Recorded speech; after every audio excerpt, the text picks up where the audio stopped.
నమస్తే రమగారు. నమస్తే జయ. రమగారు, రకరకాల సిరీస్లు చెప్పేసుకుంటున్నాం, చిన్న చిన్న షార్ట్ స్టోరీస్ చెప్పేసుకుంటున్నాం. ఏదైనా దెయ్యాలు భూతాలు వీటికి సంబంధించిన కథలు ఏమైనా ఉన్నాయా? ఇంతకుముందు సరదా సరదా కథలు చాలా అవునవును. చెప్పాను.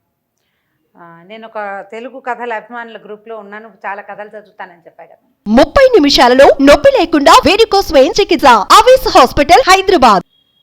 వాళ్ళు ఆ గ్రూప్లో దయ్యాల కథలోని ఒక పుస్తకం ఎప్పుడో చాలా రోజుల క్రితం వేశారు. ఆహా. చాలా ఇంట్రెస్టింగ్వి. అవి ఇంచుమించు 1938లో ప్రింట్ అయిన బుక్ అది. అబ్బబ్బబ్బా, సూపర్ కదా. రైటర్ కూడా అమ్మగారి పేరు జ్ఞాపకం వస్తే చివరిలో చెప్తాను. కథలు చాలా బాగున్నాయి. అందులో కొన్ని కథలు ప్రచారంలో కూడా ఉన్నాయి. దయ్యాల కథలు ప్రచారంలో కూడా ఉన్నాయి. మనకి ఊళ్ళల్లో ఎలా చెప్తారు, మిట్ట మధ్యాహ్నం ఎండలో జుట్టు విరబోసుకుని తిరగకూడదు, అవును, నిద్రగన్నేరు చెట్లు ఉంటాయి ఊళ్ళల్లో, బాగా నిద్రగన్నేరు చెట్టు కింద కూర్చోకూడదు అని అంటుంటారు. అది మనకి కనపడుతుంటాయి, ఆ మాటలు వినిపిస్తాయి. ఇంకా మీరు ఊళ్ళు దాటేశారు కాబట్టి తెలియదు, కానీ మా చిన్నతనంలో అయితే పొద్దుటిపూటి తలంట్లు పోసుకుని పిల్లలు వినాయక చవితి అప్పుడు ఈ వినాయకుడిని తీసుకోవడానికి జుట్టు విరబోసుకుని బయటికి వెళ్తే కేకలేసేవాళ్ళు. చెట్ల మధ్యలోకి వెళ్ళకూడదు, ఏవైనా ఆశిస్తాయని చెప్పేవాళ్ళు.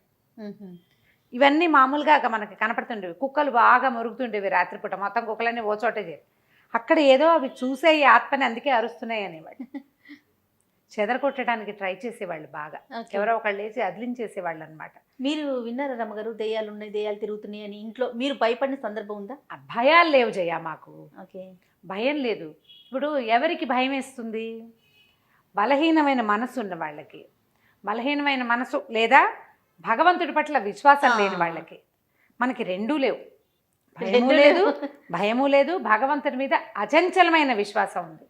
దేవుడు ఉన్నాడు, ఖచ్చితంగా మనతో ఉంటాడు. మనం ఏం చేస్తామని ఎవరినైనా మనం చూస్తాం, ఎవరినైనా మన ఏం చేస్తారు? మనుషులంటేనే భయం లేదు మనకి, దయ్యాలంటే భయం ఏమిటి? ఇప్పుడు చిన్నప్పుడు ఓ స్త్రీ రేపురా అని గుమ్మాల మీద రాసేవారు రమ్మగారు, అది గుర్తుంది నాకు. అవును, అలా కూడా జరిగేవి కొన్ని. అంటే ఆవిడెవరో వచ్చేస్తుందని, ఆ తర్వాత ఆ ఇంటి మీద రాస్తే అది చూసి వెళ్ళిపోతుందని. దయ్యాలకి చదవటం వచ్చాయని నవ్వుకునే వాళ్ళం మేము హై స్కూల్లో ఉన్నప్పుడు వచ్చినాయి. నువ్వేమో బాగా చిన్నపిల్లవు అప్పుడు. అది నిజంగా అది ఎందుకు రాస్తున్నారో ఏంటో తెలియదు, కానీ దయ్యం వస్తుంది, మనం అలా రాయాలి, అదొక్కటే తెలుసు. తర్వాత శ్రీరామ అని గుమ్మానికి ఒకవైపు ఏమో ఓ స్త్రీ రేపురా, ఇంకొక వైపు ఏమో శ్రీరామ అని రాసేవారు. ఏవో రకరకాలు కదా. అయితే ఈ పురాతన కాలంలో చెప్పే కథల్లో ఏంటంటే, కూచిపూడి భాగవతులు, తోలుబొమ్మల వాళ్ళు వేరే ఊళ్ళకి ప్రయాణాలు చేస్తూ ఉండేవాళ్ళు. అంటే ఒక మొత్తం అంతా ఒక 30 మంది 25 మంది అట్లా గ్రూప్ లాగా ఫామ్ అయ్యి, ఈ గ్రూప్ అంతా ఏంటంటే ఊరూరా ప్రదర్శనలు ఇస్తూ తిరగటం ఒక పద్ధతిగా ఉండేది. భాగవతులు వీధి భాగవతాలు అనేవాళ్ళు, భాగవతాలు అదే చెప్పేవాళ్ళు. పండగ రోజుల్లో అన్ని ఊళ్ళల్లో ప్రదర్శనలు ఇచ్చేవాళ్ళు. ఈ ఊరు నుంచి ఇవాళ అయిపోగానే తెల్లవారి బయలుదేరి వేరే ఊరికి వెళ్ళడం, సాయంకాలం ఆ ఊళ్ళో ప్రోగ్రామ్ పూర్తి చేసుకోవడం, మళ్ళీ మర్నాడు బయలుదేరటం. తోలుబొమ్మల వాళ్ళు నా చిన్నతనంలో కూడా నాకు తెలుసు, మా దగ్గర వినటమే కానీ నేనైతే చూడలేదు, బాగా కథలే తెలుసు నాకు. అయితే ఈ బొమ్మలాట ఒక ప్రత్యేకమైన పంథ. దానికి ఏం చేస్తారు, మనుషులు తెర వెనకాల నిలబడి తెర మీద బొమ్మ వెనకాల నుంచి బొమ్మ రూపం చూపిస్తారనమాట, పాటలు పాడతారు పక్క నుంచి. మనం తెర ముందు కూర్చుంటాం కదా, ఈ బొమ్మ కదులుతుంటుంది. ఆంజనేయ స్వామి ఆయన చెయ్యి ఎత్తాడు, కాలు ఎత్తాడు, తర్వాత ఏమో గద జల్పించాడు, లంకా దహనం చేశాడు, అవన్నీ మనకి వెనకాల నుంచి కదలికల్లో తెలుస్తుంటుంది, పాటల్లో పాడతారు. ఇందులో గాయకులు ఉంటారు, ఆర్టిస్టులు ఉంటారు, ఆ బొమ్మలు తయారు చేసేవాళ్ళు. తర్వాత ఆడించడానికి కొంచెం బలశాలుడైన వ్యక్తులు కావాలి. చిన్నపిల్లల గాత్రం పాడడానికి చిన్నపిల్లలను కూడా తయారు చేసుకునేవాళ్ళు. ఇట్లా ఒక 25-30 మంది గ్రూప్ ఉన్న ఒక బొమ్మలాట వాళ్ళు ప్రయాణం చేస్తున్నారు, ఇలాంటి గ్రూపు. అయితే ఆ ఊరు ఈ ఊరు ప్రదర్శనలు ఏవో అయినాయి. ఒకనాటి సాయంకాలం కొల్లేరు అంటే ఎక్కడ మన కొంగలు అవి ఉన్నాయి, కొల్లేటి సరస్సు చుట్టుపక్కల ఏంటంటే కొంచెం ఎండాకాలం వస్తే కాస్త డ్రైగా ఉంటుంది, అక్కడక్కడ నీళ్లు ఉంటాయి, చిత్తడిగా ఉంటుంది, కానీ పూర్తిగా నీళ్లు ఉంటాయి. వీళ్ళు వెళ్ళేసరికి దానికి ఆ ప్రాంతంలోకి చేరారు. వీళ్ళు ఏమీ ఊళ్ళు గ్రామాలు దొరకలేదు వాళ్ళకి, ఏదో ఒక పక్క నుంచి పడి వస్తున్నారు.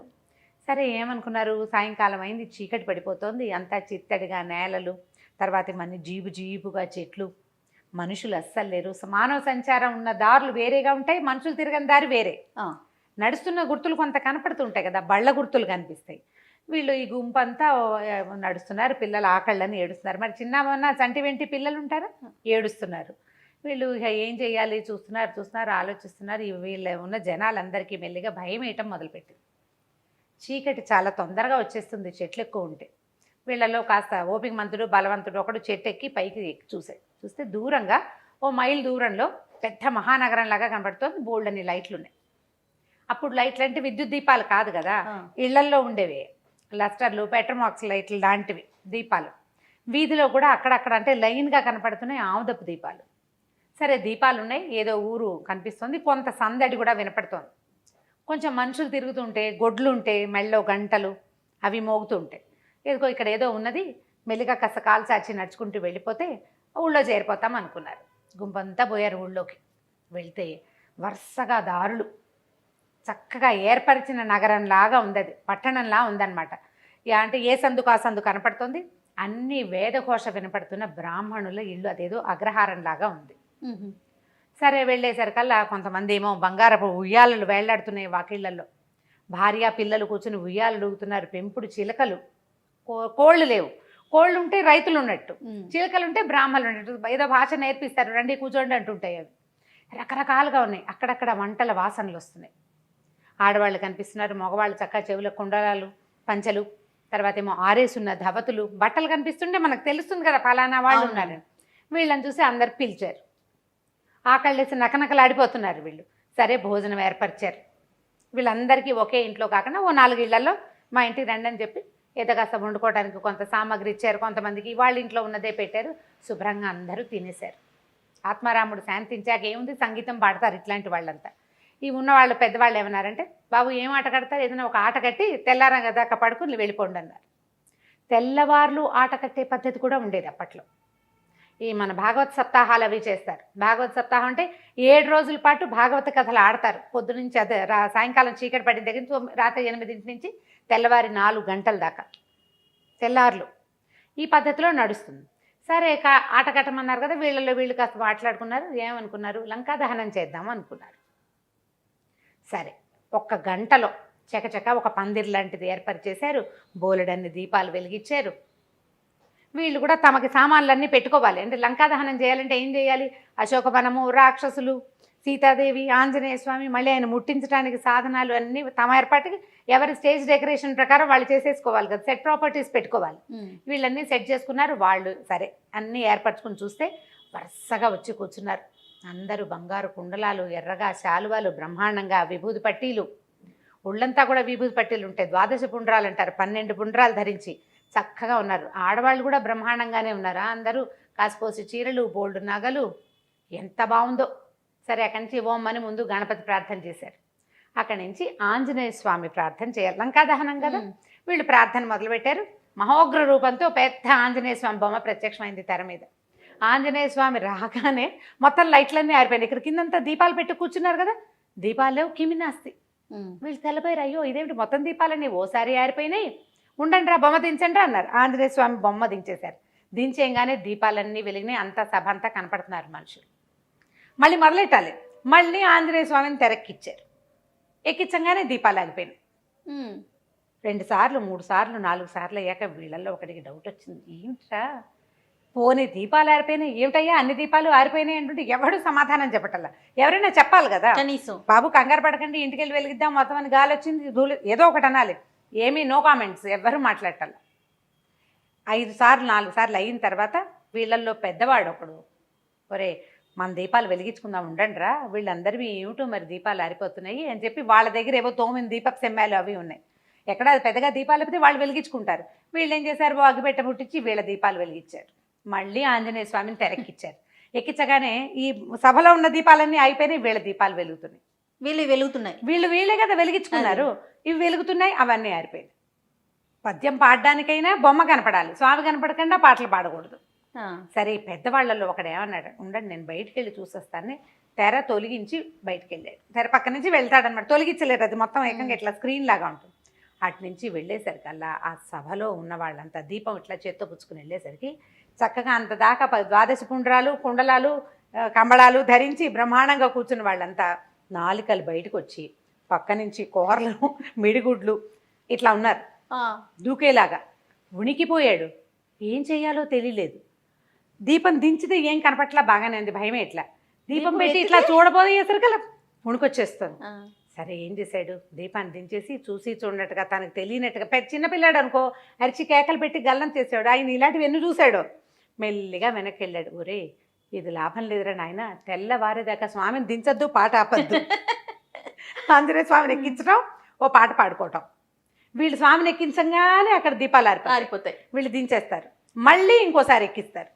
తెల్లవారేదాకా అంటే తూర్పు తెల్లబడ్డం ఎక్కడి దాకా జరుగుతుంది, 3:30 దాకా వేగు చుక్క పొడుస్తుంది. 3:30కి 3:30 అవగానే వేకుజాము వస్తుంది కదా, అప్పటిదాకా పాడి పాడి పాడి వంతుల వారీగా ఒకే పాట, ఓన్లీ ఆంజనేయ స్వామి, ఇక వేరే పాట లేదు, వేరే బొమ్మ లేదు. పాడేసి తెల్లారి చూస్తే తెల్లవారిపోయింది. కొంచెం 4:15 4:20 అయ్యేసరికి వెలుగు వచ్చేస్తుంది. ఏమీ లేదు అక్కడ, పందిరి లేదు, ఊరు లేదు, ఇల్లు లేదు, వాకిలు లేదు. వాళ్ళు ఎక్కడ వాళ్ళు నడుచుకుంటూ మొదట వచ్చారో అదే చిత్తడి నెలలో బంజరు బయలు. వీళ్ళు ఉన్నది కొంచెం నీళ్లు లేవు, వీళ్ళు ఎక్కడ కూర్చున్నారో అక్కడ చుట్టూతా అంతా నీళ్లు ఉన్నాయి. ఆ కొల్లేట్లో ఉన్నారు వీళ్ళు.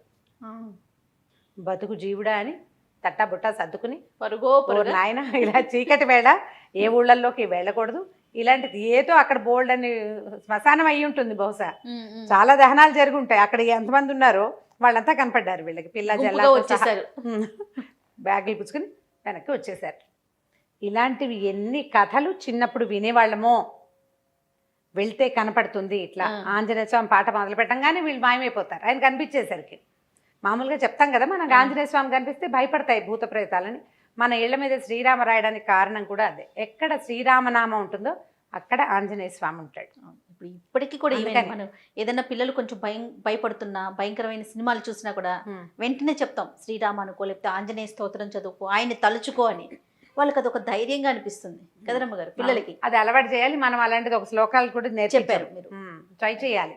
నేర్పిస్తే అదే ధైర్యం వస్తుంది ఆటోమేటిక్గా. ఇంకా దయ్యాలు ఉన్నాయా, నిజంగానే ఉన్నాయా, ఈ రోజుల్లో ఉన్నాయా, ఇలాంటి ప్రశ్నలు అంటే మనం ఇంకేం చెప్పలేకపోతాం. ప్రశ్నలు వేయకండి, ఓన్లీ కథ వినండి అంతే. కథని కథలాగా తీసుకుంటే సూపర్. ఇప్పుడు ఇలాంటి అనుభవాలు చాలా మందికి ఉంటాయి జయ, ఒప్పుకోరు అంతే పబ్లిక్ లో. అయి ఉండొచ్చు బహుశా. మేము వెళ్తుంటే అక్కడ ఏదో కనిపించిందని, ఏదో చూసామను, ఏదో వేగ్గా ఒక షేప్ కనిపించిందని, ఇలాంటి మీరు అన్నట్లుగా చాలా వింటూ ఉంటాం మనం. ఉంటాయి, మన తాతలు నాయనమ్మలు చూసిన వాళ్ళు కూడా ఉంటారు. మనం ఒప్పుకోమంతే. ఇది ఒక కథ వినండి. 38లో ప్రింట్ అయింది. రైట్ అమ్మ గారు, నమస్తే. నమస్తే జయ.